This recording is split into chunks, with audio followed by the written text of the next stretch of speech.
लेखक निर्मलेंदु कुंडूर खोज। अजीब दस्ता है ये।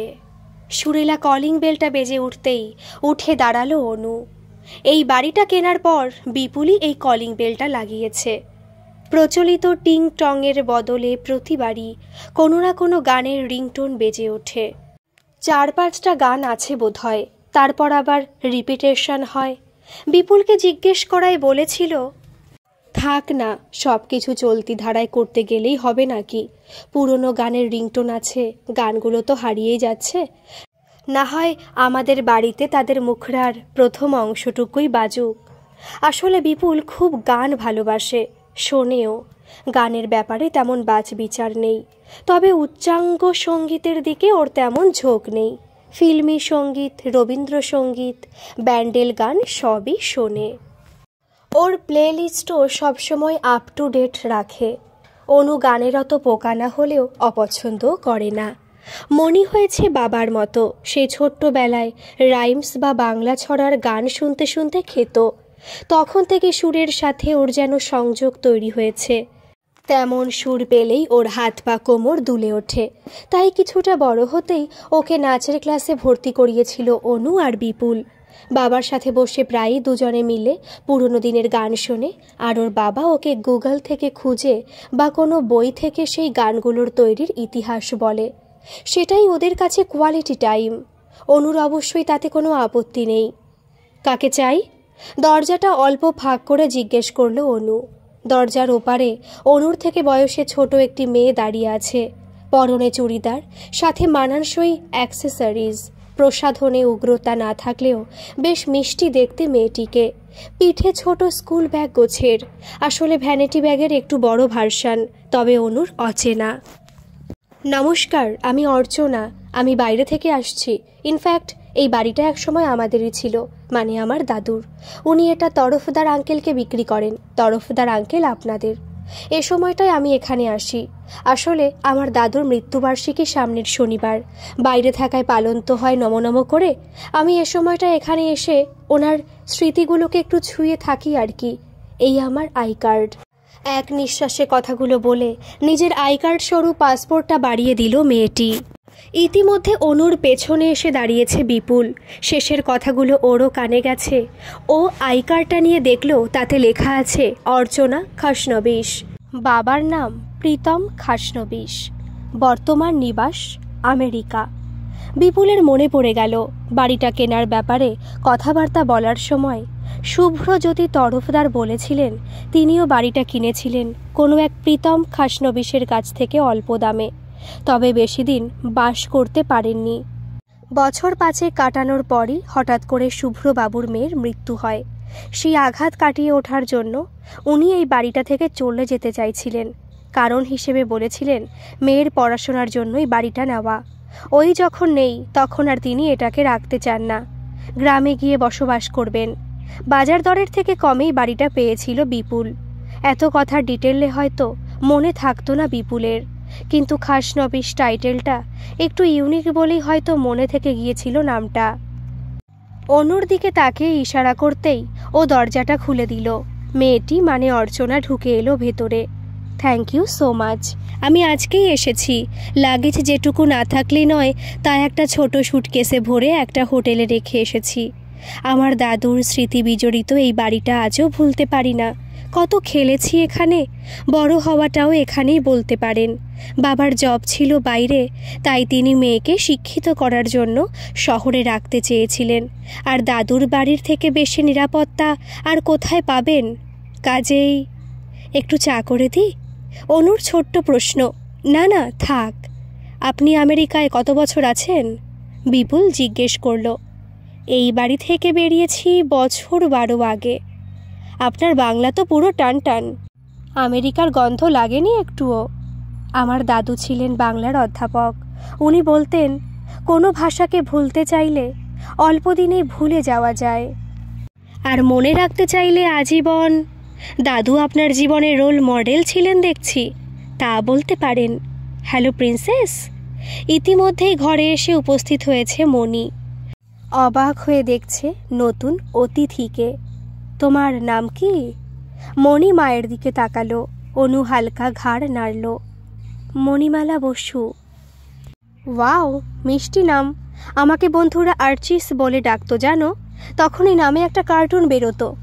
যদিও অর্চনা বললে আমি বেশি খুশি হতাম। এখনও এই বাড়িতে এসে দাদুর স্মৃতি কি খোঁজেন? মানে এত বছরে বাড়িটার ইনোভেশন নিশ্চয়ই হয়েছে। 12 বছর আগের সাথে এখনকার কোনো সম্পর্কই হয়তো নেই। বিপুল বলল, হয়তো নেই, হয়তো বা আছে। আসলে কি জানেন তো, স্মৃতি তো মনের গভীরে থাকে। তার রূপটা বাইরে থেকে বোঝা যায় না। গঙ্গার ধারের কোনো একটা বেঞ্চে হয়তো কখনো আপনারা বসে গল্প করতেন। আপনাদের একটা সুইট টাইম ওখানে কেটেছিল। দেখবেন বহু বছর পর গেলেও ওই বেঞ্চটা দেখলে সেই টুকরো স্মৃতিগুলো মনে পড়বে। তাছাড়া এই বাড়িটা খুব বেশি পরিবর্তন হয়নি, অন্তত ইন্টেরিয়ারে। এখানে 2টো ঘর, সিঁড়ি দিয়ে উঠে গেলে একটা স্টাডি রুম আছে। ওটাকে আমি বলতাম 1.5 তলার ঘর। ওটাই আমার ঘর ছিল। তারপর সিঁড়ি দিয়ে উঠে দিদার ঠাকুর ঘর আর ছাদ। সেটাকে খুব চেঞ্জ কিছু হয়েছে। মাথা নাড়ালো বিপুল। কথাগুলোর মাঝে ওর সত্যি মনে পড়ল গঙ্গার ধারের ওর আর অনুর পরিচিত বেঞ্চটার কথা। কিন্তু সেই কথাটা এই মেয়েটা জানলো কিভাবে? নাকি পুরোটাই জাস্ট মিলে গেল? গঙ্গার ধারের বেঞ্চে তো অনেকেরই স্মৃতি জড়িয়ে থাকে। ওটা এখন আমারও পড়ার ঘর, যেটায় তুমি থাকতে আগে। মনির ছোট্ট উত্তর, ও রিয়েলি? তাহলে তো তোমার আর আমার অনেক মিল। জানো, ওই ঘরে দাদু আমাকে পড়াতে বসাতো। উনি ছিলেন আমার কাছে প্রাইভেট টিউটর। কত বকুনি যে খেয়েছি, আবার আদরও পেয়েছি। আমাকে একবার নিয়ে যাবে ওই ঘরটায়? বলি অনুদের দিকে ঘুরে অর্চনা বলল, ইফ ইউ পারমিট। অনু তাকালো বিপুলের দিকে। ওর ঠিক ভালো লাগছিল না ব্যাপারটা। একটা অজানা অচেনা মেয়ে, হতেই পারে বাড়িটার পুরনো মালিকের বংশধর বা আত্মীয়। হঠাৎ করে এ সময় বাড়িতে আসা, ওর পুরনো গল্প বলা, এখন বাড়িটা ঘুরে দেখতে যাওয়া, কোনোটাকেই কেন জানি না সহজভাবে নিতে পারছে না ও। কেমন একটা অস্বস্তি খচখচ করছে মনের মধ্যে। বিপুলের দিকে তাকাতে দেখল বিপুলও মনে মনে কিছু চিন্তা করছে। অর্চনার আবদার শুনে মনেই বরং ব্যস্ত হয়ে বলল, এসো আমি নিয়ে যাচ্ছি। বলেই হাত ধরে টান লাগালো অর্চনার। ওরা সিঁড়ি দিয়ে উঠতেই বিপুল অনুর দিকে তাকিয়ে বলল, ওদের সঙ্গে থাকো, আমি তরফদার বাবুর ফোন নম্বরটা পাই কিনা দেখি। একটা ফোন করতে হবে। অনু বিপুলকে জানে ওরও কোথাও অস্বস্তি কাজ করছে। ও মেয়েকে পাহারা দিতে চলে গেল ওপরে। বিপুল নিজের ফোনের অ্যাড্রেস বুকে পেল না নম্বরটা। ঘরে ঢুকে আলমারি থেকে বের করলো বাড়ির দরকারি কাগজের মোটা ফাইলটা। সেই সময় বেশ কিছু নম্বরও ফাইলটার ব্যাক কভারে লিখে রেখেছিল। সেখানে তরফদার বাবুর নম্বর থাকলেও থাকতে পারে না, কভার লেখা নেই। কি মনে করে দলিলপত্রগুলো বার করতে শুরু করলো। কিছু কাগজের নিচেই ও একটা পর্চি মতো পেল। কিছু একটা হিসেব লেখা আছে ওতে। ওরই নিচের দিকে লেখা আছে একটা নামহীন নম্বর। ও ডায়াল করলো নম্বরটা। ট্রু কলারে ভেসে উঠল এস তরফদার। যাক, ঠিক লোককে ফোন করেছে ও। কয়েকবার রিং হতে ধরলেন ভদ্রলোক। হ্যালো তরফদার বাবু, আমি বিপুল বলছি। বিপুল সরকার, চিনতে পারছেন? বিপুল মানে আমাদের শহরের বাড়িটা যিনি? হ্যাঁ হ্যাঁ, আমি সেই। তা ভালো আছেন তো? এই চলছে ভাই। তা এতগুলো বছর পরে কি ব্যাপার? একটা কথা জানার ছিল। আপনি তো আমাকে বলেছিলেন বাড়িটা কিনেছিলেন কোনো এক প্রীতম খাসনবিশের কাছ থেকে। হ্যাঁ, কেন বলুন তো? আপনি অর্চনা বলে কাউকে চেনেন? ওই প্রীতম বাবুর মেয়ে। আপনি ওর কথা জানলেন কিভাবে? গলাটা যেন কেঁপে উঠল প্রবীণ তরফদার মশাইয়ের। আরে আজ সেই মেয়েটি বাড়িতে এসে হাজির। বলছে কিনা দাদুর স্মৃতি ছুঁয়ে দেখতে এসছে। কি? অসম্ভব। কি বলছেন? হ্যালো হ্যালো তরফদার বাবু, শুনতে পাচ্ছেন? ফোনটা আচমকাই কেটে গেল না উনি কেটে দিলেন তাও বুঝতে পারল না বিপুল। অসম্ভব কেন বললেন বুড়ো মানুষটা? একটা মেয়ে তার দাদুর স্মৃতির খোঁজে আসতেই পারে। ও তো শুধু কনফার্ম হওয়ার জন্যই ফোন করেছিল। কিন্তু ভালো করে কিছু জানার আগে টেলিফোনের এই বিপত্তি। আবার ডায়াল করলো বিপুল। না, লাইনই ঢুকছে না। গ্রামাঞ্চলে অবশ্য নেটওয়ার্কের সমস্যা হয়ই। যাকগে, অন্তত ওই নামে যে একটা মেয়ে সত্যি ওই পরিবারের সাথে যুক্ত তা জানা গেল। আর একটু আগে তো অর্চনা নিজের পাসপোর্টও দেখিয়েছিল। বাবার নামটা ঠিকই আছে সেক্ষেত্রে। কিছুটা নিশ্চিত হয়ে নিজেও দোতলার মানে অর্চনার মতে 1.5 তলার উদ্দেশ্যে পা বাড়ালো বিপুল। ইতিমধ্যে যেন আসর জমিয়ে ফেলেছে অর্চনা। মণি তো বটেই, অনুরও হাসি আর গলার আওয়াজ শোনা যাচ্ছে। ঘরে ঢুকে বিপুল দেখল মণিকে কোলে নিয়ে অর্চনা বসে আছে মণির ছোট্ট খাটের এক কোণে, অন্য কোণে অনু। সত্যি বৌদি, তোমার জবাব নেই, এত মজার কথা বলতে পারো তুমি। বাবা, এরই মধ্যে বৌদি পাতিয়ে ফেলেছে। অবশ্য মেয়েরা প্রায়শই অন্য মেয়েদের সাথে বন্ধুত্ব করে ফেলে তাড়াতাড়ি, কিন্তু একটা ফোন কলের সময়টুকুর ব্যবধানে এমন গভীর সম্পর্ক পাতিয়ে ফেললো কিভাবে অর্চনা? আরে এ কিছুই নয়, মনির অনেক মজাদার গপ্প আছে। ওই তো বিপুলও এসে গেছে, তোমরা বসে কথা বলো, আমি একটু চা টায়ের ব্যবস্থা করি। কথাটা বলেই হঠাৎ উঠে দাঁড়ালো অনু। বিপুলকে যেন একটু ধাক্কা মেরে সরিয়ে নেমে গেল নিচে। অনুর এরকম আচরণের কারণ বুঝতে পারল না বিপুল। একবার উকি মেরে দেখল অনু সিঁড়ি দিয়ে নেমে যাচ্ছে, কিন্তু চলনটা ঠিক ভালো লাগছে না। মুখে হাসি বোঝা যাচ্ছে ঠিকই, কিন্তু পদক্ষেপগুলো অসংলগ্ন, কেমন যেন কাট কাট। আসুন বিপুল বাবু। না, বাবু নয়, আপনার স্ত্রীকে যখন বৌদি বলেছি, আপনাকে না হয় বিপুল দাই বলি, আর দাদাকে কি আপনি আজ্ঞে করা যায়, কি বলো? বলেই হেসে উঠল অর্চনা। বিপুলের মনের সেই অস্বস্তিটা আবার চাগার দিয়ে উঠল। হাসিটা কেমন যেন অস্বস্তিকর, নাকি সেই একটু বেশি ভাবছে?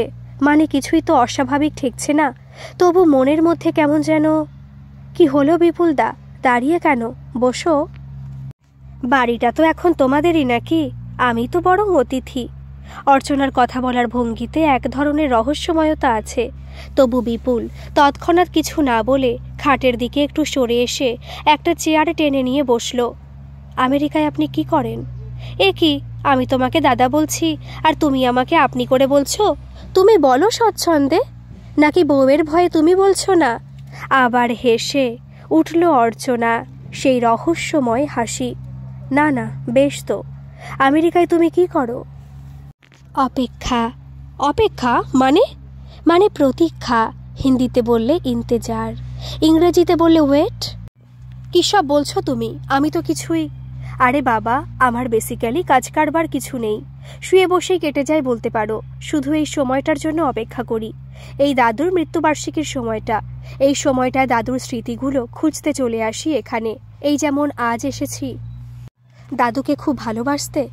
অফকোর্স, দাদুই আমার সব ছিল। বললাম যে বাবাকে পাইনি কাছে। দাদুই বাবা আর দাদুর দায়িত্ব পালন করেছিল। দাদু হয়ে আবদার মেটাতো, বাবার মতো শাসন করত। ওহ, দোজ গোল্ডেন ডেজ। আচ্ছা, এ বাড়িতে এসে নিশ্চয়ই খুঁজে পেলে কিছু স্মৃতি। তা তোমার সাথে তোমার বাবা বা মা আসেন না কেন? Because they can't. মানে? উফ, সব কথার মানে আন্ডারলাইন করে যদি বুঝিয়ে দিতে হয়, তবে তুমি কিরকম বাংলার শিক্ষক হলে দাদা? একটু ভাব সম্প্রসারণ করে নাও না। চমকে উঠল বিপুল। ওর পেশার কথাও এরই মধ্যেও জেনে ফেলেছে। এত কথা বলার সময়টা পেল কখন অর্চনার অনু? ফোনে তো মিনিট দুয়েকের বেশি কথা বলেনিও। মণি এখনও অর্চনার কোলেই বসে আছে। ওকেও কেমন চুপচাপ লাগছে। ও যা ছটফটে, বাবা মার কোলেই বেশিক্ষণ বসে না। এখন দেখা যাচ্ছে অচেনা মেয়েটার কোলে দিব্যি স্থির হয়ে বসে মুখ নিচু করে আঙুল নিয়ে খেলছে। অর্চনার দিক থেকে মন ঘোরানোর জন্য বিপুল ডাকল, মণি, মণি। আস্তে আস্তে মুখ তুলল মণি। বলো বাবা। এখানে আমার কোলে আয়। আন্টির কোলে এতক্ষণ বসে আছিস, আয়। আমি আন্টির কোলেই ভালো আছি বাবা। ধুর বোকামে, আন্টি কি এখানে বেশিক্ষণ থাকবে নাকি? আমাদের বাড়িতে ঘুরতে এসেছে।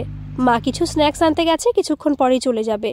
এতটা রুডলি কোনো অতিথিকে চলে যেতে বলতে শেখেনি বিপুল, কিন্তু যখন থেকে অর্চনা এসছে কেমন যেন একটা দম বন্ধ করা পরিবেশ সৃষ্টি হয়েছে বাড়িতে। সবই ঘটছে, কিন্তু কোথায় যেন তাল কেটে গেছে। আর চোখে ঘরে জানলা দিয়ে আকাশটা দেখল বিপুল। আকাশটাও থমথম করছে, আসন্ন ঝড়ের ইঙ্গিত। সেদিকে তাকিয়ে বিপুল আবার বলল, ওই দেখ, বৃষ্টি নামবে। আন্টি এক্ষুনি না বেরোলে আর হোটেলে ফিরতে পারবে না। আয় আমার কাছে। আন্টি আমাদের সাথেই থাকুক না বাবা। কি আবল তাবল বকছিস? উফ, তোর মাটাই বা গেল কোথায়? বলে পেছন ফিরে তাকাতে চমকে গেল বিপুল। হাতে চা বিস্কুটের ট্রে নিয়ে দাঁড়িয়ে আছে অনু। কখন ঢুকলো? আর ও কি এতক্ষণ এভাবেই দাঁড়িয়ে আছে? অনুর শ্বাস প্রশ্বাসও চেনে বিপুল, কিন্তু বিন্দুমাত্র অনুভূতিও তো জাগেনি ঘরে নতুন কারো আগমনের। চায়ের ট্রে নামিয়ে অনু বলল, বৃষ্টি নামবে। অর্চনা রাজ আর গিয়ে কাজ নেই, ও থাকুক আজ এখানে। তোমাদের দুজনের কি মাথা খারাপ হয়ে গেল? একটা অজানা অচেনা মেয়ে, ঘণ্টাখানেকের আলাপ, আর তোমরা দুজন তাকে থাকতে বলছো। আর তুমিই বা কেমন, এটা কি বুঝছো না? You are not at all welcome here. Please এক্ষুনি আমাদের বাড়ি ছেড়ে বেরিয়ে যান। চিৎকার করে কথাগুলো বলে উঠল বিপুল। হঠাৎ বাইরে মেঘ গর্জে উঠল ঝড়।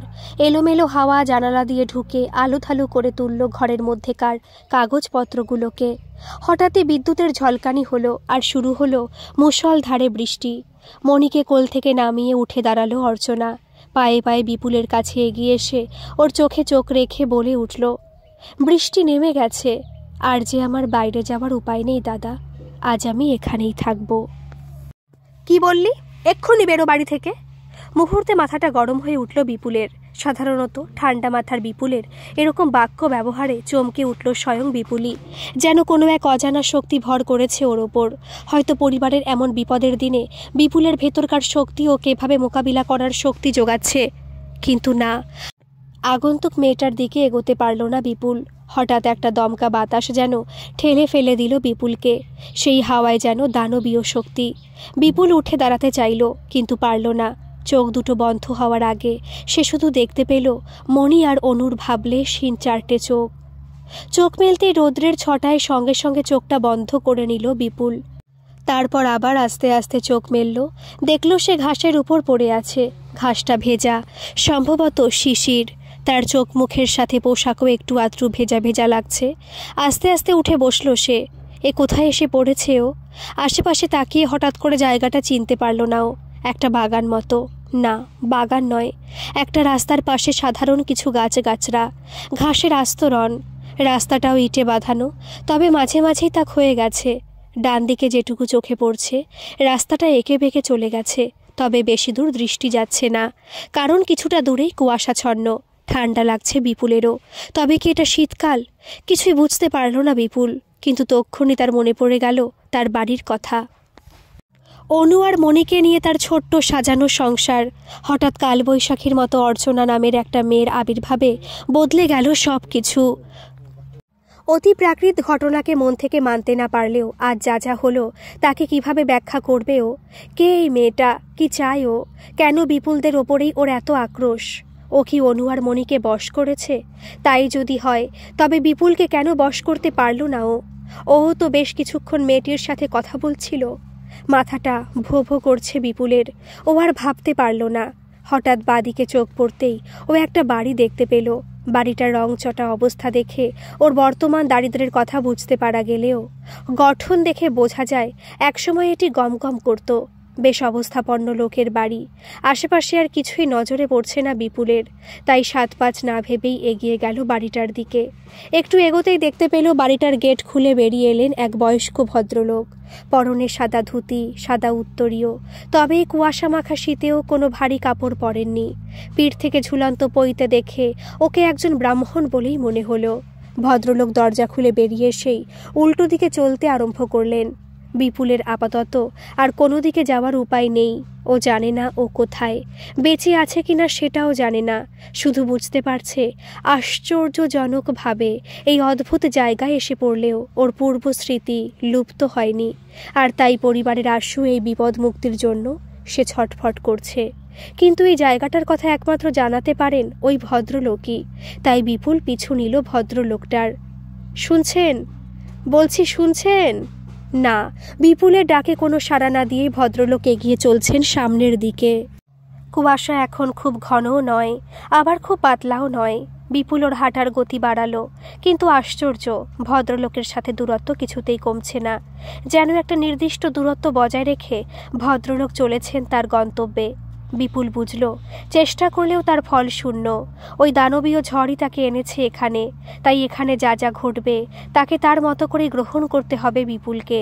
এভাবে কিছুক্ষণ যাওয়ার পর বিপুল দেখল একটা কুঁড়ে ঘর মতো, খড় দিয়ে ছাওয়া, দেওয়ালে সুন্দর আলপনার কাজ, আর মাঝে লেখা গুরু কৃপা হি কেবলম।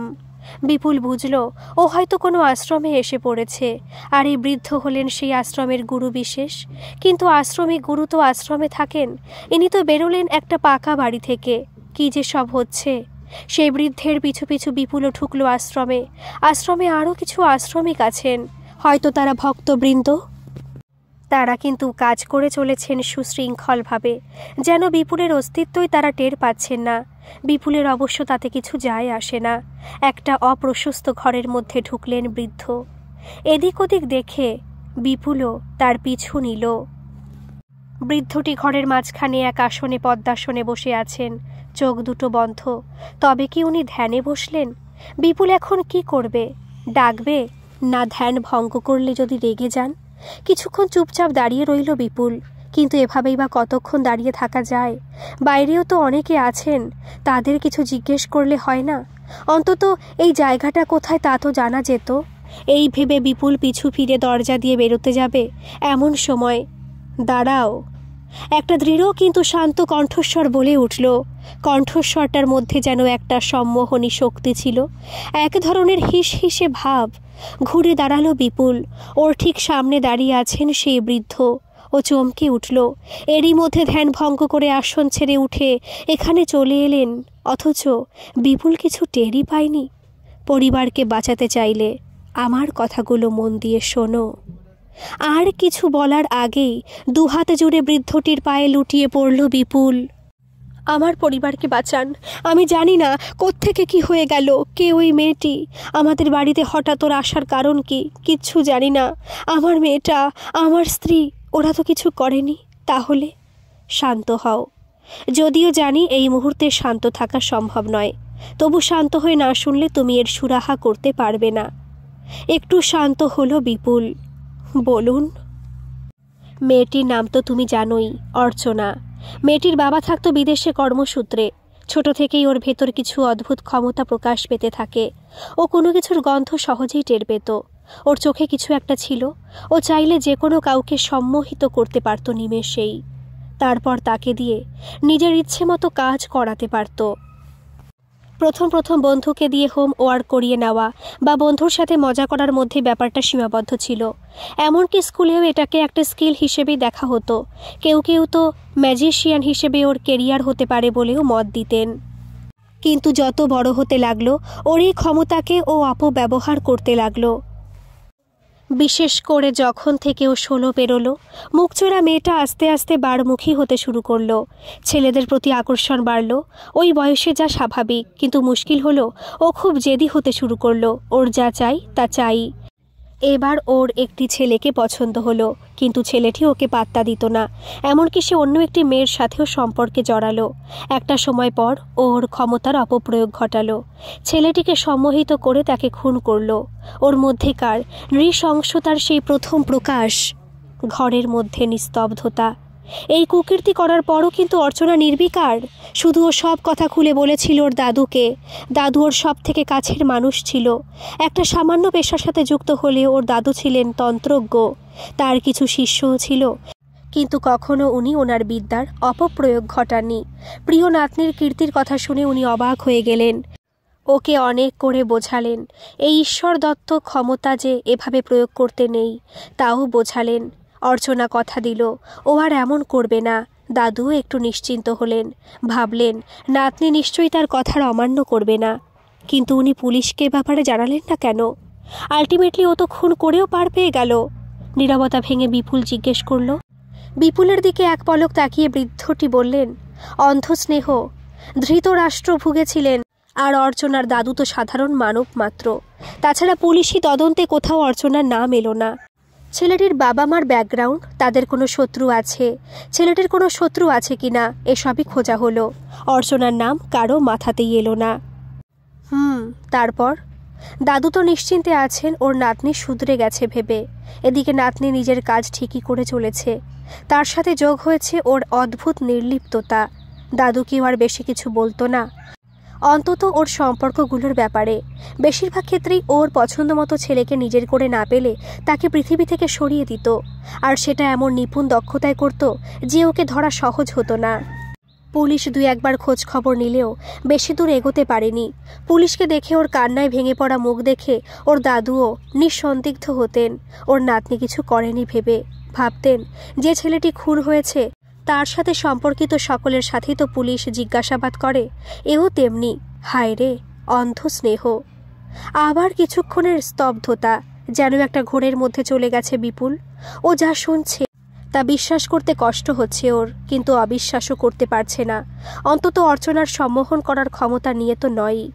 ওই বৃদ্ধ ভদ্রলোক বোধহয় কিছুটা গুছিয়ে নিচ্ছিলেন, আবার শুরু করলেন। কিন্তু সব কিছুরই তো শেষ থাকে।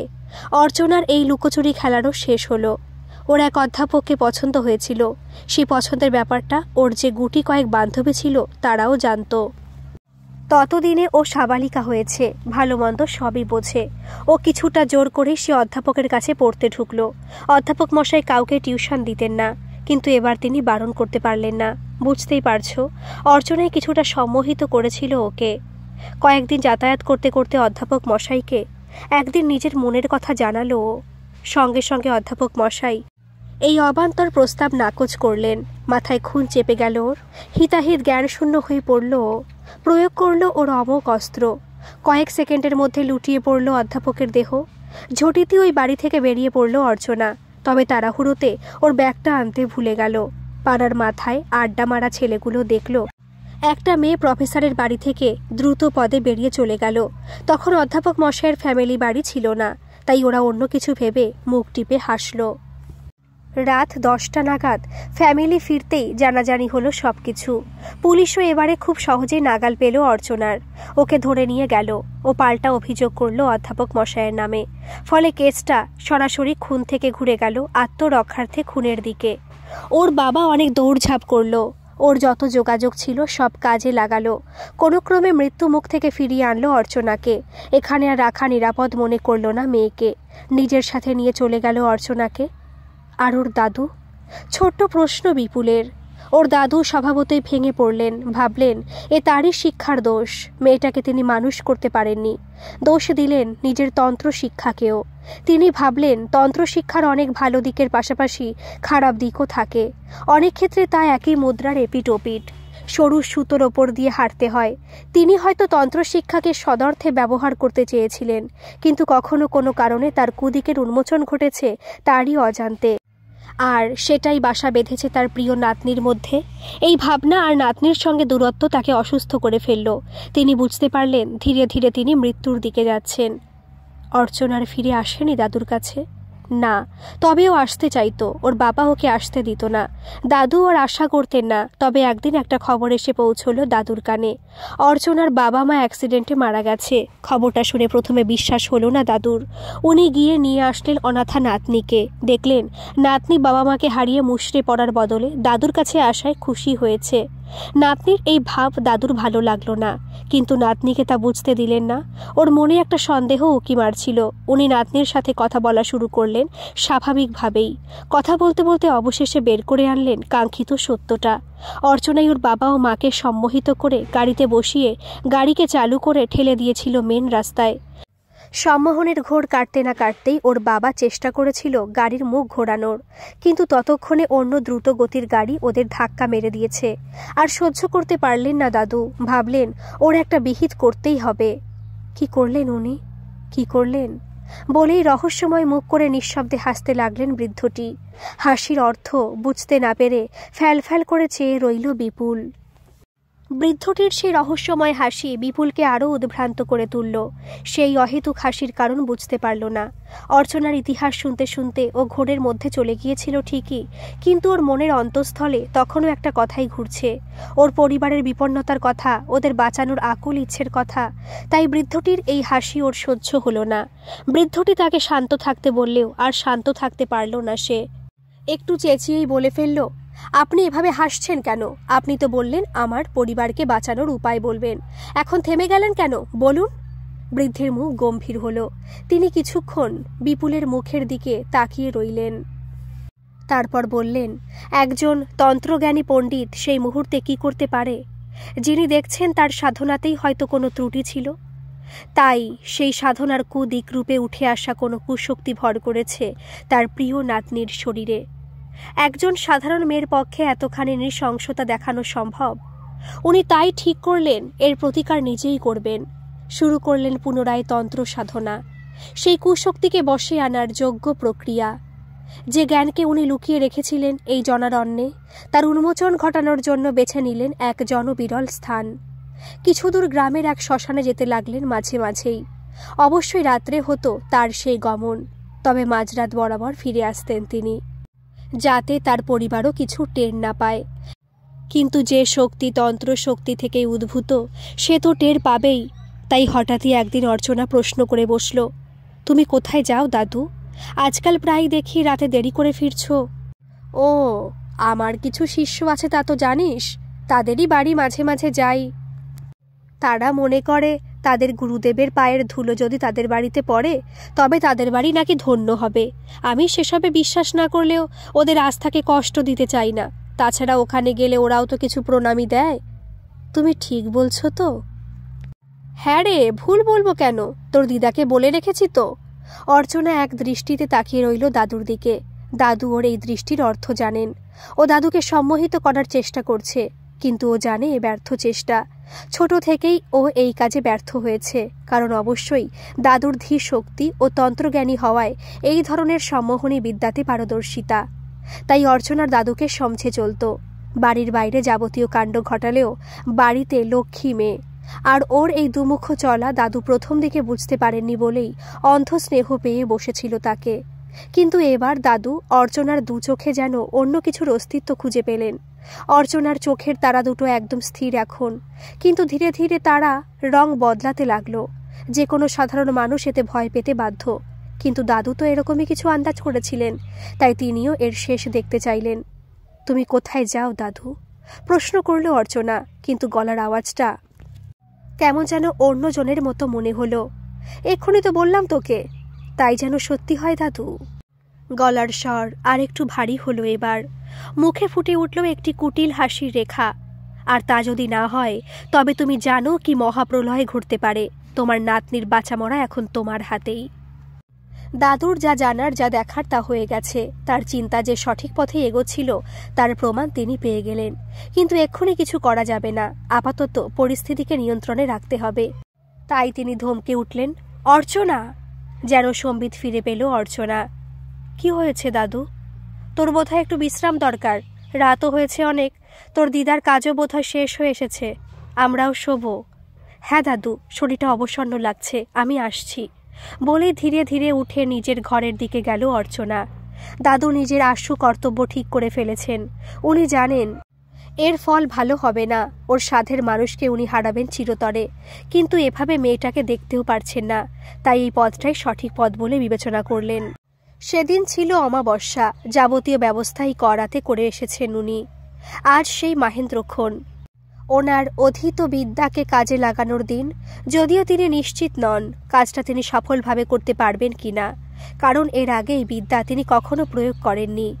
সন্ধে হতে তিনি পা বাড়ালেন কিষানগঞ্জের দিকে। এই দিকটা একটু নিরিবিলি, মানুষজন তুলনামূলক কম। শহরটা আড়ে বহরে বাড়ছে আর গ্রামগুলো জনশূন্য হচ্ছে। অন্তত কিষানগঞ্জ হয়েছে কিছুটা। একসময় এই কিষানগঞ্জে সত্যি কয়েকজন শিষ্য ছিল ওর। উনি এসেও ছিলেন এখানে। কাজেই ওর অভীষ্ট সিদ্ধ করতে এই জায়গাটাকে বেছে নিলেন। বলা ভালো এখানকার শ্মশানকে। শ্মশানটা গ্রামের একটা কোণে। গ্রাম্য বিবেচনা অনুযায়ী এই গ্রামের আদিবাসিন্দারা গ্রামের সীমান্তে এক বেহেতা ছোট নদীর তীরে এটাকে নির্মাণ করেছিলেন। তিনি শুনেছিলেন এর পেছনে সেই গ্রাম্য জনগণের একটা মতামত ছিল। তাদের মতে এই শ্মশানে যেসব দেহ ভস্মীভূত হয় তাদের আত্মার সদ্গতি হয়। হাওয়ার অভিমুখ নাকি ওই নদীর দিকে হওয়ায় তারা সেদিকেই চলে যায়। এমনকি অস্থি বিসর্জনের ক্ষেত্রে নদীটিকে ব্যবহার করা চলে। নদীটি আর গ্রামের দিকে মোড় না নিয়ে চলে গেছে গ্রামের বাইরের শহরের দিকে। কাজেই মৃত ব্যক্তির আর কোনো ছায়া গ্রামে পড়ার সুযোগ পায় না। এই মতামতের যৌক্তিকতা নিয়ে প্রশ্ন থাকলেও আপাতত শ্মশানটির অবস্থানজনিত নির্জনতা অর্চনার দাদুকে সুবিধে করে দিল। উনি তন্ত্রের যাবতীয় উপাচার সাজিয়ে রেখেছেন, জ্বালিয়েছেন হোমকুণ্ড। তন্ত্রের প্রাচীন পুঁথি খুলে করে চলেছেন অদ্ভুত মন্ত্রোচ্চারণ। পরনে রক্তাম্বর ওর মধ্যেকার শান্ত সৌম্যভাবের সাথে খাপ খাচ্ছে না। কিছুক্ষণ মন্ত্রোচ্চারণের পর উনি পাশের মালসায় রাখা তিল, কর্পূর আর একরকম সাদা দানা ছুড়লেন হোমাগ্নিতে। সেই হোমাগ্নি জ্বলে উঠল দপ করে, যেন সেখান থেকে এক কালো ধোঁয়া ছড়িয়ে পড়ল দিগন্তে। রাত গভীর হতে লাগল, বাড়ল হোমাগ্নিতে আহুতির মাত্রা। কিছুক্ষণ পর স্তব্ধ হয়ে গেলেন উনি, যেন কারো অপেক্ষায় রয়েছেন। হঠাৎ নদীর দিক থেকে একটা মৃদু আলোড়ন উঠল। ধীরে ধীরে সেই আলোড়ন তীব্র হতে লাগল। বাতাস যেন উল্টোমুখী হলো। আয় আয়, আমি জানতাম তুই আসবি, আয়, গম্ভীর কণ্ঠে বলে উঠলেন অর্চনার দাদু। হাওয়ার গতি আরেকটু তীব্র হলো। একটু পরেই বোঝা গেল গতিটা ঠিক হাওয়ার নয়, কারো নিঃশ্বাস পতনের। জোরে জোরে নিঃশ্বাস ত্যাগ করে নদীর পাড় বেয়ে উঠে আসছে সে। যত হোমকুণ্ডের দিকে এগোচ্ছে তত নিঃশ্বাস ঘন হচ্ছে, যেন দম আটকে আসছে ওই আগত জনের। কিন্তু কিছুতে নিজেকে ওখানে না আসা থেকে আটকাতে পারছে না। এক তীব্র আকর্ষণ ওকে টেনে আনছে যেন। একটু পর সে নিঃশ্বাসের ঘনিমা আরও বাড়ল, আর তার সঙ্গে যুক্ত হলো এক অস্ফুট গোঙানি। হোমকুণ্ডের অল্প দূরে এসেই তা থমকে গেল। এসেছিস তাহলে? চোখ খুললেন দাদু। তখন ওনাকে দেখে চেনা ভার। শান্ত সদালাপী মানুষটার চোখ লাল টকটক করছে, যেন তীব্র রাগে তিনি তাকিয়ে আছেন আগত জনের দিকে। কি রে, নিজে কথা বলবি নাকি সেটাও আমাকে বলাতে হবে? বলেই তিনি হাত বাড়াতে গেলেন ওই মালসার দিকে। না, যেন আর্তনাদ করে উঠল উল্টো দিকের থাকা সেই ব্যক্তি। আমাকে ছেড়ে দাও, না হলে তোমার নাতনির সর্বনাশ হয়ে যাবে। দাদু হোমকুণ্ডের ওপারে বসে থাকা পাগলিনী প্রায় নাতনিকে দেখে এক মুহূর্ত থমকালেন। এই তার সেই আদরের নাতনি, কোলে পিঠে করে যাকে মানুষ করেছেন, অথচ এখন যাকে দেখছেন সে যে ওর নাতনি নয়, বরং ওর শরীরে বাসা বাঁধা এক শয়তান। অর্চনার চোখের তারা তখন নীল বর্ণ ধারণ করেছে, ঘন ঘন নিঃশ্বাস পড়ছে। আলু থালু বেশ, বোঝাই যাচ্ছে নদীর পাড় ধরে ধরেই এখানে আসতে হয়েছে ওকে। ফলে পোশাক ছিঁড়েছে, কাদা মাখা হয়েছে, সারা মুখে একটা কালো ছায়া। কিন্তু এখন তো দুর্বলতা দেখানোর সময় নয়। দাদু আবারও কঠোর হলেন। নাতনিকে হারাবো? সে তো আমি কবেই হারিয়েছি। প্রথম হারিয়েছি তখন যখন ও প্রথম নরহত্যা করল।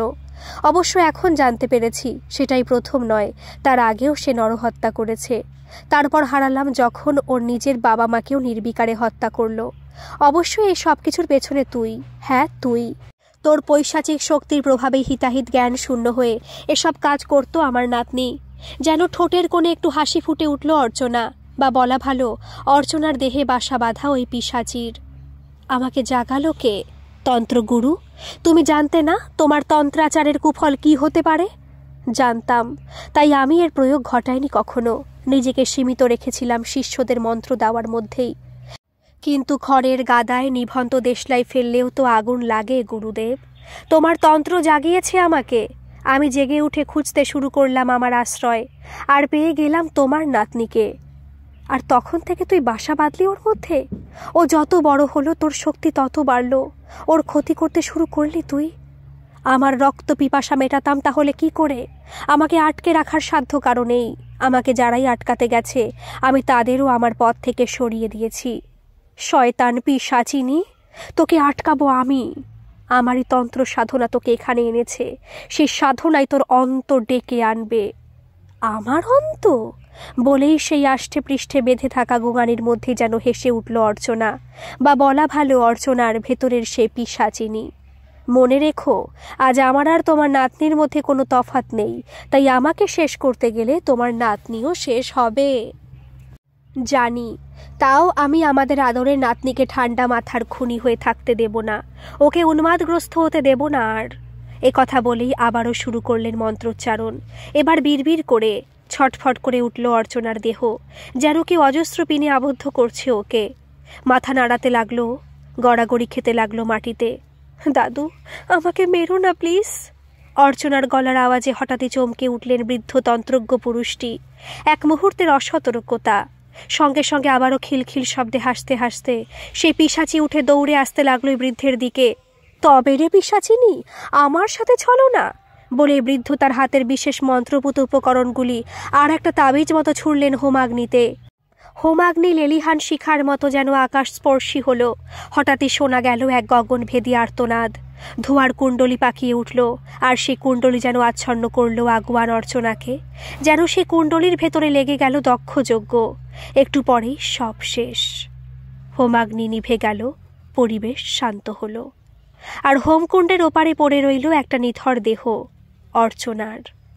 মশাল জেলে এগিয়ে গেলেন বৃদ্ধ, চোখ অশ্রুময়, কিন্তু তিনি জানেন তার কাজ এখনো শেষ হয়নি।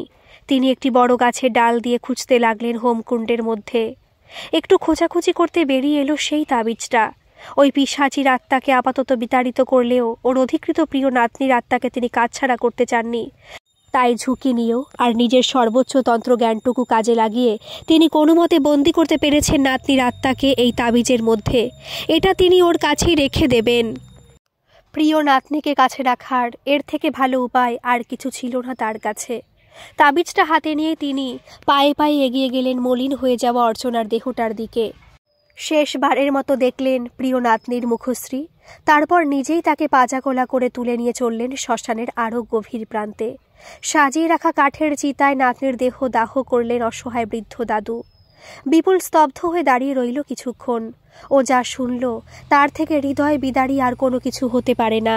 দাদু নিজের হাতে নিজের নাতনিকে বিসর্জন দিলেন, তাকে এক পিশাচির কবল থেকে মুক্ত করতে। তারপর নিজেই দাহ করলেন সেই নাতনির পার্থিব দেহ। অজান্তেই সে দাদুর জন্য মনটা ভারী হয়ে উঠল বিপুলের।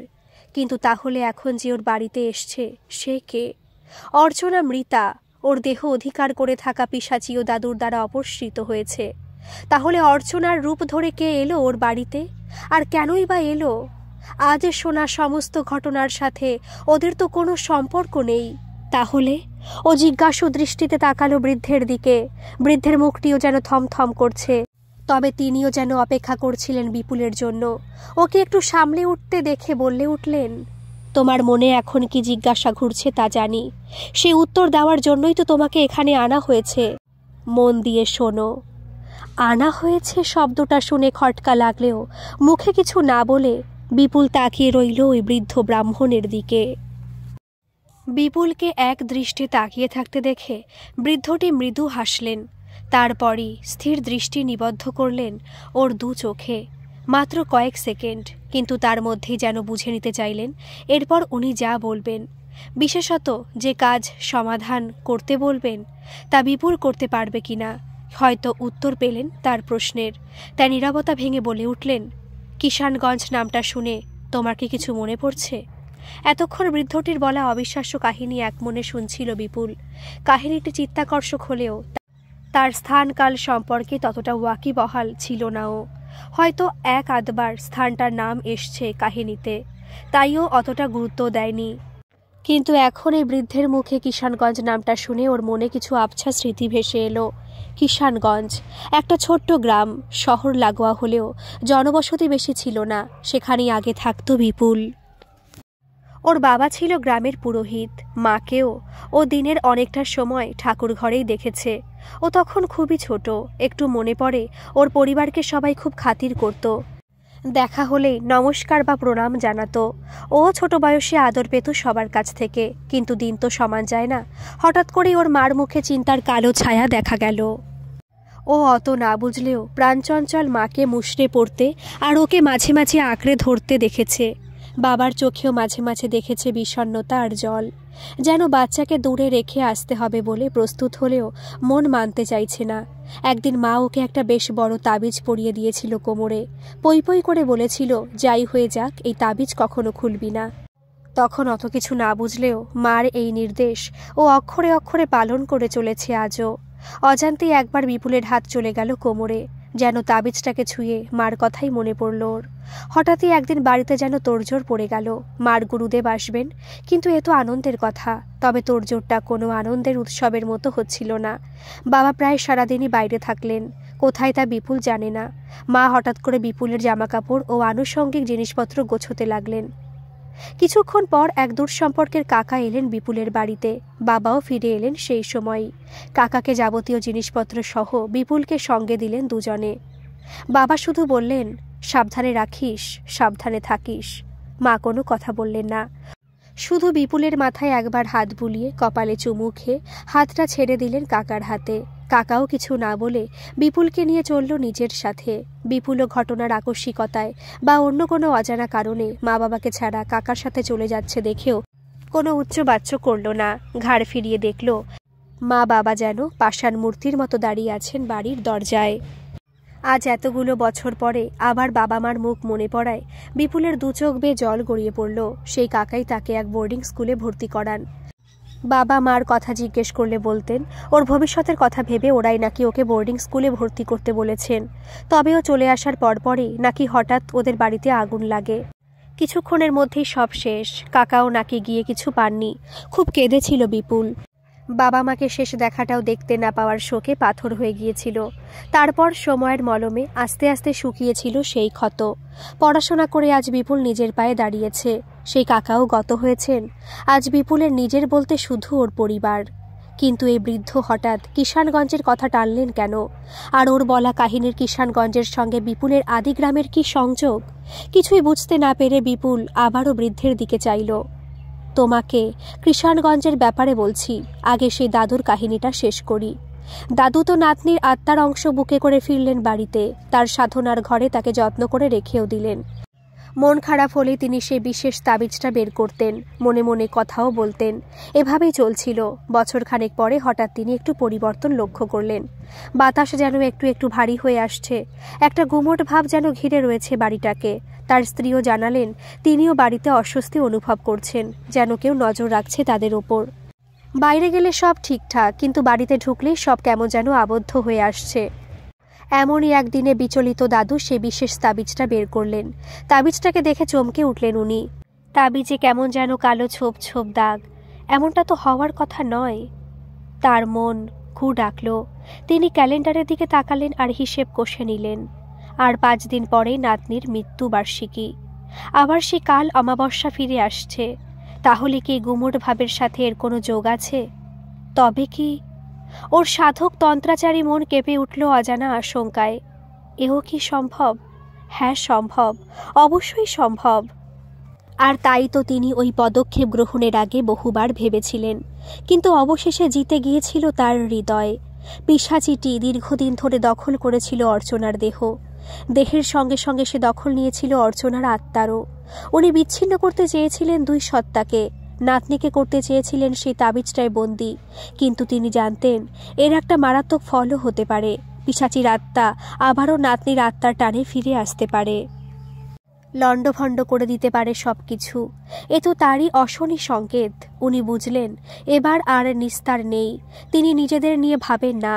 উনি এবং ওর স্ত্রী সব জেনে বুঝেই এ পথে পা বাড়িয়েছেন।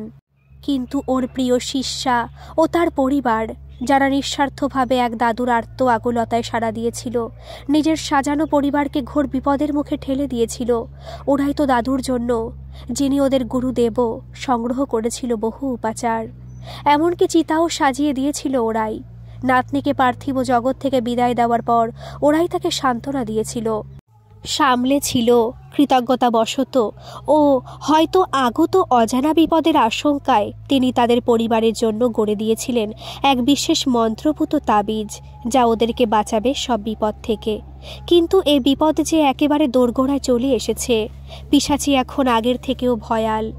ওর অজানা কিছুই নেই। তাই দাদুকে সাহায্যকারী পরিবার আজ ভীষণ বিপদে। দাদু তৎক্ষণাৎ বেরিয়ে পড়লেন কিষানগঞ্জের উদ্দেশ্যে।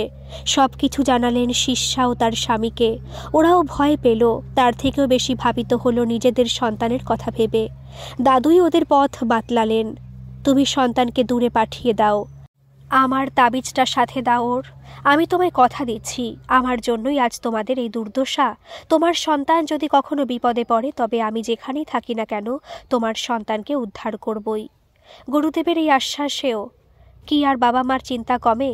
তবু আশু বিপদের কথা ভেবে ওরা মনস্থির করে নিল ও এক দূর সম্পর্কের আত্মীয়কে ডেকে পাঠালো। এদিকে দাদু ফিরে এলেন বাড়িতে। স্ত্রীকে সবকিছু খুলে বললেন। বৃদ্ধা তার স্বামীর হাতটা ধরে বললেন, আমরা তো সব জেনেই এই পথ অবলম্বন করেছিলাম। তুমি তো এই বিপদের কথা জানতেই। তাহলে আমাদের ভাগ্যে যা আছে তাই হোক। এটুকু ঈশ্বরের কাছে প্রার্থনা, যেটাই ঘটুক যেন আমাদের সাথে একসঙ্গে ঘটে। বৃদ্ধ হাসলেন। উনি মনে মনে ওর আশু কর্তব্য স্থির করে ফেলেছেন। ওই তাবিজটাকে উনি এমন জায়গায় লুকোবেন যেখানে প্রবেশ করা ওই পিশাচির পক্ষে সম্ভব নয়। যত অর্চনার আত্মাকে আবারও নিজের সাথে জুড়তে না পারবে, ওর শক্তি তত কমবে। একসময় হীনবল হয়ে ও কার্যকারিতা হারাবে। যেমন ভাবা তেমন কাজ। উনি শুরু করলেন তাবিজকে শুদ্ধিকরণের পুজো। পুজোর কিছুক্ষণ পর থেকে যেন দামাল হাওয়া বইতে শুরু করলো বাইরে, যেন এক্ষুনি ঘোর বর্ষা নামবে।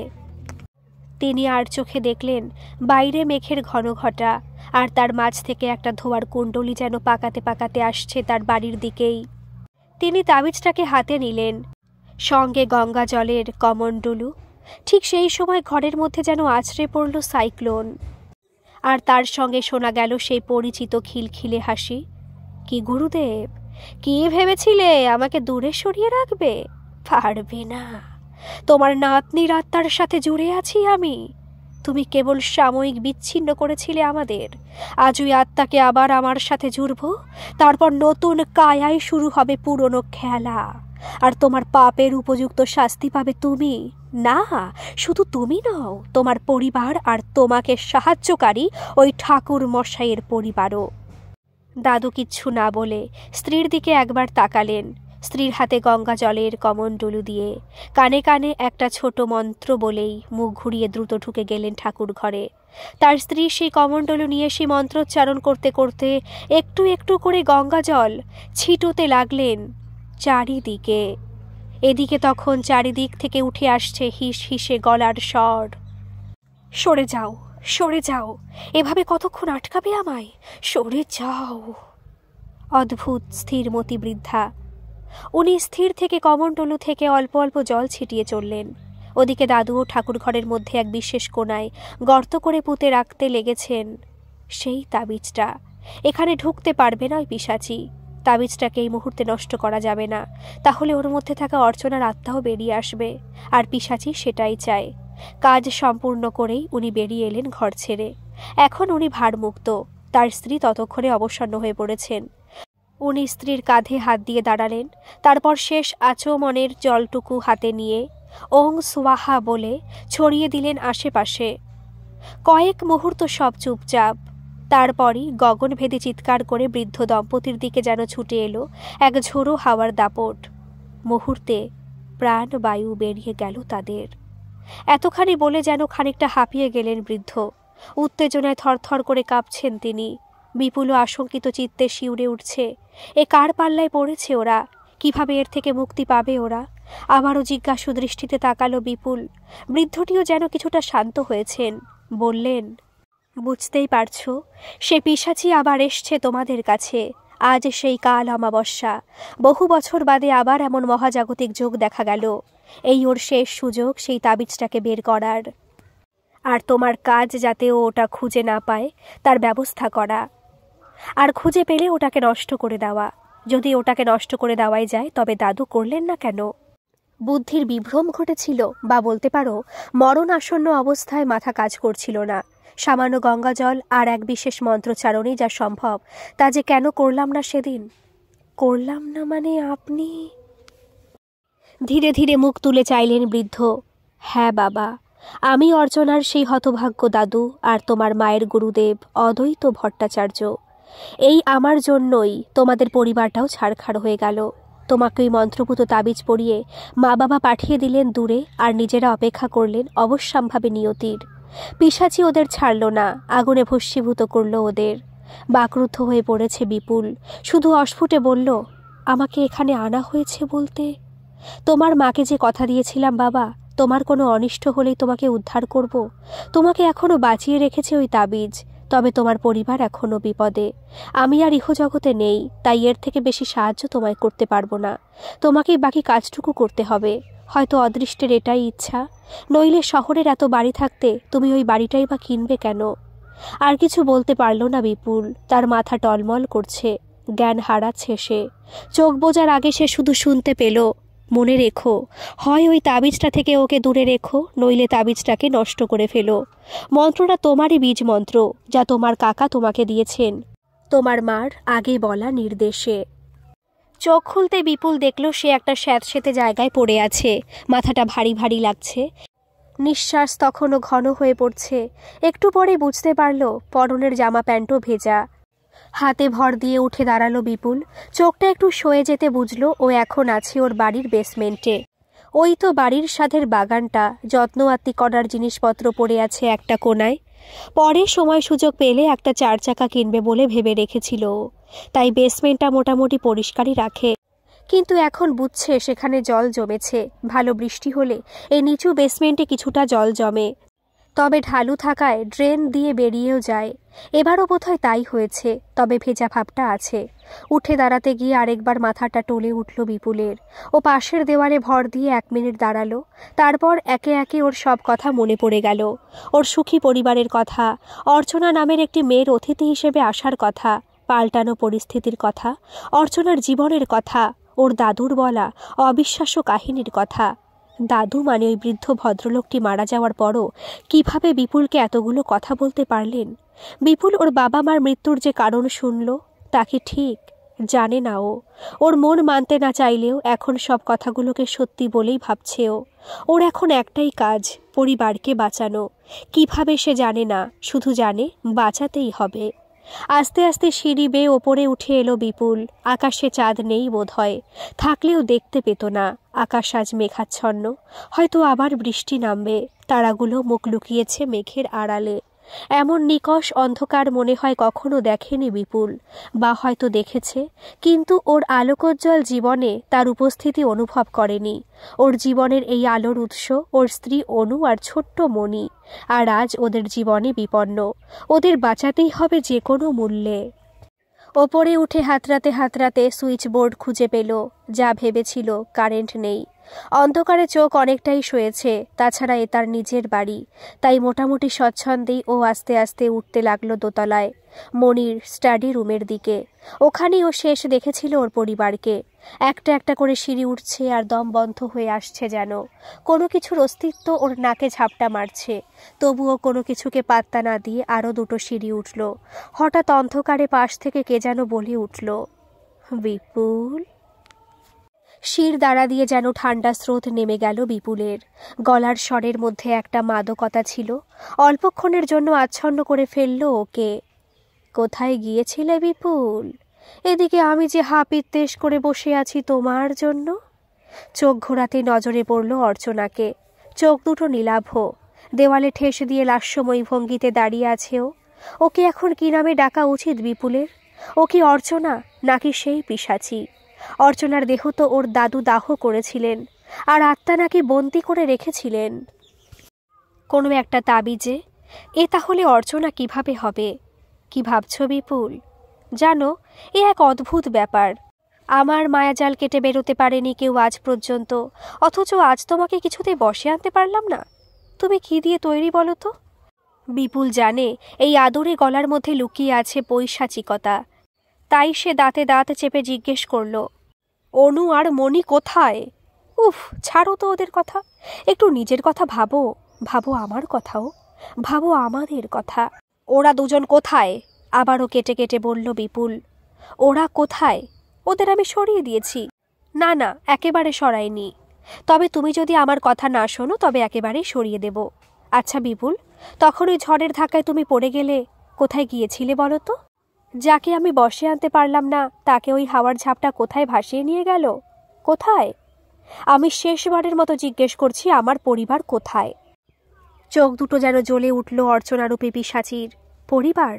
তোর পরিবারকে আমি আমার বশ করে রেখেছি, বন্দি করেছি ওদের। কোথায় গিয়েছিলিস তুই? ওই বুড়োতান্ত্রিক তোকে বাঁচাবে ভেবেছিস? শেষ কথাটা শুনে চমকে উঠল বিপুল। ও কি করে এত কিছু? কি ভাবছিস আমি কি করে জানলাম? আমার পরিচয় তো পেয়েই গেছিস। আমার পক্ষে অজানা আর কিছুই থাকতে পারে না।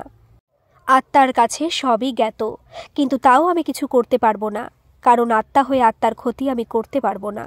সে ক্ষমতাও আমার নেই। তবে আমি তো ক্ষতি চাই না, আমি চাই অর্চনার আত্মাটুকু, আমার সাথে যে জুড়ে ছিল অতগুলো বছর। কিন্তু ওই বুড়ো তান্ত্রিক যে কোথায় লুকিয়েছিল ওকে? যখন অর্চনার দেহে ছিলাম তখনও এক অদৃশ্য রক্ষা বন্ধন আবদ্ধ করে রাখত ওই বুড়ো আর ওর স্ত্রীকে। সেদিন ওরা অর্চনার আত্মার অংশটুকু লুকিয়ে রাখার পর নিজেরাই সেই বন্ধন কেটে দিল। কিন্তু এখনও আমি ওদের গতিবিধি বুঝতে পারলেও কাছে যেতে পারি না, ওদের অভিসন্ধি দেখতে পারি না। আমি জানি তোকে ওই নিয়ে গেছিল, কিন্তু কি বলল তোকে? নিশ্চয়ই তোর পরিবারকে বাঁচানোর উপায়, আর আমাকে পুরাতনে ধ্বংস না করলে তোরা বাঁচাবি না। তাই নিশ্চয়ই আমার ধ্বংস বীজ বলেছে তোকে। কিরে, তাই না? বিপুলের কথা বলার শক্তি নেই। এতক্ষণ শুনছিল, এবার বুঝল এই পিশাচি কতটা ভয়ালো, কতখানি বুদ্ধিও ধরে। হয়তো জন্মদত্ত প্রতিভাধর মানুষের শরীর কবজা করে বসায় ওর কিছু গুণ এই পিশাচিরও আয়ত্ত হয়েছে। কিন্তু এবার বিপুল কি করবে? পিশাচি যে একদম সঠিক অনুমান করেছে, কিন্তু ওকে ধ্বংস করার যে উপায় ওই বৃদ্ধ বলেছেন তা করতে হলে ওকে সেই ঠাকুর ঘরটা খুঁজে বের করতে হবে। কারণ ওই বৃদ্ধের কথা শুনতে শুনতে ও বুঝতে পেরেছিল বৃদ্ধটি মারা যাওয়ার পর এই বাড়িটি রিনোভেট করা হয়েছে। কাজেই আগেকার ঠাকুর ঘরটি এখন অন্য কোনো ঘর। কিন্তু কোন ঘর? কিরে, কি ভাবছিস? সম্বিত ফিরে এলো বিপুলের। হঠাৎ ওর মাথায় একটা কূট বুদ্ধি খেলে গেল। ওই বুড়ো তান্ত্রিকের কথায় তো আমার বিশ্বাসই হচ্ছিল না। এখন বুঝছি উনি সব ঠিকই বলেছেন, তবে উনি খুব অনুতপ্ত। কি? গলার স্বরে খানিকটা অবিশ্বাসের ছোঁয়া পিশাচির। উনি কষ্ট পেয়েছেন তোমাকে আর অর্চনাকে আলাদা করে। তখন নাতনির ভালো ভাবতে গিয়ে নাতনিকে হারিয়ে উনি নিজের ভুল বুঝতে পেরেছিলেন। তাই তো তুমি ফিরে আসায় ওরাও প্রাণ বিসর্জন দেন। মিথ্যে কথা। তাহলে অর্চনার আত্মাকে ওভাবে বন্দি করে রাখলো কেন? কেনই বা সেদিন আমাকে আটকে রেখে ওর ঠাকুর ঘরে ঢুকেছিল তাবিজটাকে লুকোতে? ঠাকুর ঘর? সে কি, আমাকে তো বলেননি। অনুতপ্ত হয়ে প্রাণ বিসর্জনের কথাটাই বললেন। এ বাড়িতে ঠাকুর ঘর তো নিচে। ঠাকুর ঘরে উনি কি লুকোবেন? যাই দেখে আসি। না, নিচে নয়। তখন ঠাকুরঘর ছিল এই 1.5 তলার ঘরটা। এর ওপরের তলা তখনও পুরো তৈরি হয়নি। এই তথ্যটাই জানতে চাইছিল বিপুল। এবারে সে একটু কঠিন স্বরে বলল, বেশ, আমি ওই ঘরে খুঁজে দেখছি কোনো তাবিজ পাই কিনা, কিন্তু তার আগে আমার পরিবারকে আমি দেখতে চাই। সেই ঘন নীল চোখ আরও দৃঢ় নিবদ্ধ হলো বিপুলের দিকে, যেন বুঝে নিতে চাইল ওর মনের কথা, কিন্তু পারল না। ও অবাক হলো, একটা সাধারণ মানুষের মধ্যে এই প্রতিরোধ ক্ষমতা এলো কিভাবে? ওর শক্তিকে যা পরাভূত করছে। তারপর সামান্য দ্বিধা কাটিয়ে ওই ঘরের দিকেই আঙুল তুলে দেখালো। বিপুল সঙ্গে সঙ্গে ঘরে ঢুকল। খাটের ওপর চিত হয়ে পড়ে আছে দুজনে। দ্রুত তাদের দিকে এগিয়ে গেল বিপুল। না, প্রাণ আছে, মনে হচ্ছে অজ্ঞান হয়ে আছে। বিপুল ওদের মাথায় হাত বুলিয়ে ঘুরে দাঁড়ালো পিশাচির দিকে। সময় দ্রুত এগিয়ে যাচ্ছে। ঘড়ি যদিও নেই হাতে, তবুও বুঝতে পারছে মধ্যরাত্রির দিকে চলছে সময়। চরাচরে এক অদ্ভুত নিস্তব্ধতা। তারপর কেটে কেটে বলল, কিষানগঞ্জের পুরোহিত পরিবারকে মনে পড়ে? পিশাচির দু চোখে যেন আগুন জ্বলে উঠল। কি নাম বললি? কিষানগঞ্জ? ওই বুড়োটা তাহলে সব কথাই বলেছে তোকে? একটা সামান্য মানুষ কিনা আমার মোকাবিলা করতে চেয়েছিল। ওই বুড়োটাকে সাহায্য করে গেছিল প্রতি মুহূর্তে, কিন্তু বুড়োটার মন পড়া তো সম্ভব ছিল না আমার পক্ষে। তাই তখন বুঝিনি। বুঝলে আগেই শেষ করতাম ওদের। কিন্তু আমাকে অর্চনার থেকে আলাদা করার পর যখন জানতে পারলাম, প্রথম সুযোগেই ওদের শেষ করে দিলাম। পিশাচি যখন পুরনো দিনের কথায় ব্যস্ত, বিপুল মনে মনে ক্যালকুলেশন করতে লেগেছে ওই বৃদ্ধের বলা কাহিনী অনুযায়ী তাবিজটা কোথায় থাকতে পারে। স্টাডি রুমটাই যদি আগের ঠাকুরঘর হয়, তবে ওখানেই কোথাও থাকবে। ওর হঠাৎ মনে পড়ে গেল স্টাডি রুমের একটা দেওয়ালের কথা। দেওয়ালটা একটু বেখাপ্পা ধরনের। যদিও তা নিয়েও কখনো মাথা ঘামায়নি, বরং ওখানে আপাতত ক্যালেন্ডার ঝুলিয়েছে। পরে ওখানে ম্যাপ ঝোলাবে বলেও ভেবে রেখেছে। ও আস্তে আস্তে সরে গেল সেই দেওয়ালটার দিকে। আস্তে আস্তে টোকা দিতে শুরু করলো। ঠিক মাঝ বরাবর এসে বুঝলো জায়গাটা ফাঁপা, কিন্তু অস্ত্র তো ওর হাতে নেই। তাহলে উপায়? হঠাৎই ও কি ভেবে বলে উঠল, তাহলে অসহায়দের মেরেই তোমার ভয়ঙ্করতা দেখাও তুমি? তোমার স্বার্থ মেটাতে অতগুলো বছর অর্চনা বলে একটা মেয়েকে ব্যবহার করে গেছো, আর তারপর যে তোমাদের আলাদা করলো তার ক্ষতি করতে না পেরে এক অসহায় পরিবারকে মেরে ফেলেছ। কি বললি তুই? আমার শক্তি নেই? যতটা ভাবো ততটা নেই। নইলে এভাবে তোমার অভীষ্ট জিনিস খুঁজতে আমার মতো সাধারণ মানুষকে কাজে লাগাতো না।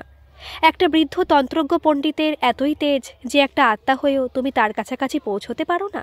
দেখবি, দেখবি আমার তেজ, দেখবি। গলার জোর অসম্ভব বেড়ে গেল পিশাচির।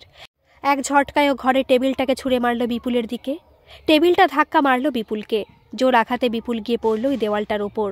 বিপুলের মনে হলো কাঠটা একটু যেন মরমর হয়ে উঠল। বিপুল আবার যেই উঠে দাঁড়াতে যাবে, ঘরের চেয়ারটা এসে লাগলো ওর কপালে। ও ঘুরে আবার গিয়ে পড়ল দেওয়ালটার গায়ে। কপাল ফেটে রক্ত ঝরতে লাগলো। মোক্ষম আঘাত থেকে দেওয়ালটা অনেকটা ফেসেছে, তাই ও নিজেই একটা ঘুষি বসালো দেওয়ালটার গায়ে। এদিকে পিশাচিও এগিয়ে আসছিল বিপুলের দিকে। হঠাৎ থমকে দাঁড়ালো।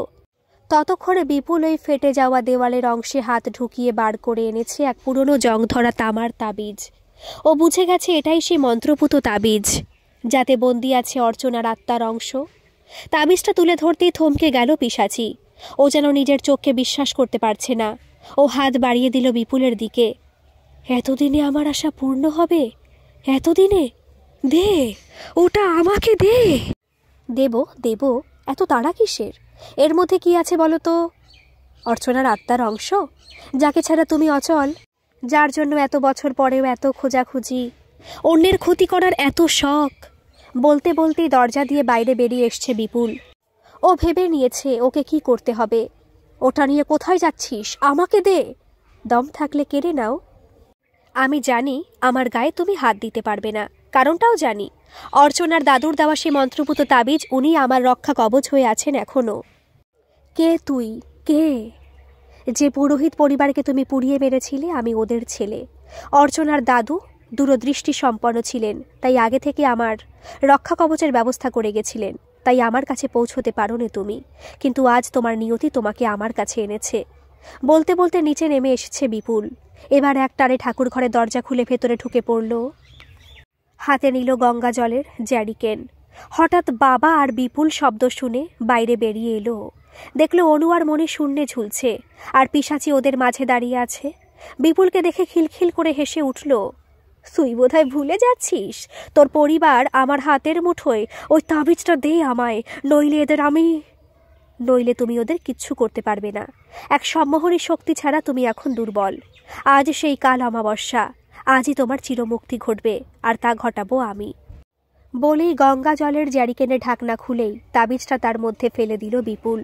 সাথে উচ্চারণ করতে শুরু করল ওই বৃদ্ধের বলে দেওয়া মন্ত্র, বিনাশায় পিশাচ দুষ্কৃতয়া চ সদৈব এতৎ গঙ্গোদকং তৎ শরীরং বিমুচ্চয়েত। মন্ত্রোচ্চারণ শুরু হতে পিশাচির মধ্যে এক আশ্চর্য পরিবর্তন লক্ষ্য করা গেল। গঙ্গা জলেও যেন আলোড়ন তৈরি হলো। আবার সে বাতাসের গতি বাড়তে লাগলো।